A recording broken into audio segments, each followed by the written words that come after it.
Hello guys, welcome back to our channel Naveena blogs. అందరూ ఎలా ఉన్నారు? బాగున్నారా?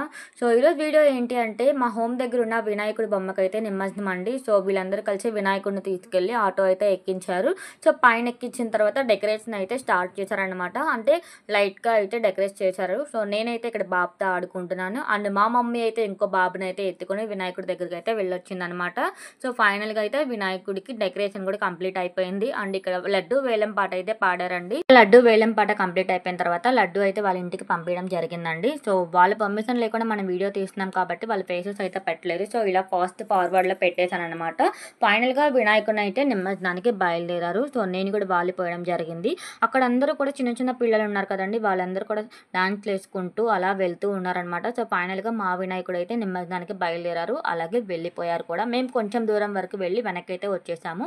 అక్కడ నుండి నేను మా రిలేటివ్స్ వాళ్ళ ఇంటికి వెళ్తుండే చూడండి, దారిలో ఎన్ని బొమ్మలు నిమజ్జనానికి బయలుదేరుతున్నాయో. సో ఈరోజు 5th డే అనమాట. సో చాలా వాటికి బొమ్మలు అయితే నిమజ్జనానికి బయలుదేరాయి. అండ్ మా రోడ్లో వచ్చేసి ఫర్ ద ఫస్ట్ టైం ఏంటంటే రెండు కూడా ఆపోజిట్లో వస్తున్నాయి. అసలు ఫస్ట్ ఏది వెళ్ళాలి ఎటు వెళ్ళాలి అనేది అసలు అర్థం కాలేదు. ఎందుకంటే ఇది వచ్చేసి ట్రాక్టర్లో ఉంది, ఎదురు వచ్చి లెఫ్ట్ సైడ్ వచ్చేదేమో కొంచెం చిన్న బొమ్మ కాబట్టి ఆటోలో తీసుకొస్తున్నారనమాట. సో వాళ్ళ దగ్గర డీజే కూడా ఉంది. సో వాళ్ళని గల్లీలోకి పంపించారు. ఆ తర్వాత పెద్ద వినాయకుడిని పంపించిన తర్వాత ఆ చిన్న వినాయకుడు అయితే వచ్చారనమాట. సో ఇలా మా రోడ్లో అయితే ఒక 5-6 బొమ్మల వరకు వెళ్ళినాయండి ఈరోజు. అండ్ 9వ రోజు కంప్లీట్ చేసుకొని బొమ్మల నిమజ్జనానికి అన్ని బొమ్మలు తప్పకుండా బయలుదేరాల్సిందే. ఎందుకంటే ఈ ఇయర్ వచ్చేసి గ్రహణం ఉందంట. సో ఆదివారం నాడు గ్రహణం ఉందంట. ఆ రోజు ఇంకా ఏ బొమ్మ కూడా ఉండకూడదని చెప్పారంట. సో శనివారం అయితే కంప్లీట్గా అన్ని బొమ్మలు అయితే నిమజ్జనానికి బయలుదేరిపోతాయి. ఏరియాలో రోడ్డు పెద్దదైనా కరెంటు వైర్లు అయితే కిందకు ఉంటాయండి. సో చాలామంది ఏంటంటే కర్రలతో కాకుండా చేతులతో అయితే వైర్లు అనేవి పైకి పెడుతూ ఉంటారు.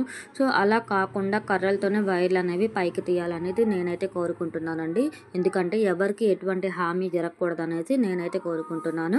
సో అంటిల్ దెన్ ఈ వీడియో కనుక మీకు నచ్చినట్టయితే కనుక లైక్ చేయండి, షేర్ చేయండి, కామెంట్ చేయండి, అలాగే మన ఛానల్ని సబ్స్క్రైబ్ చేసుకోండి.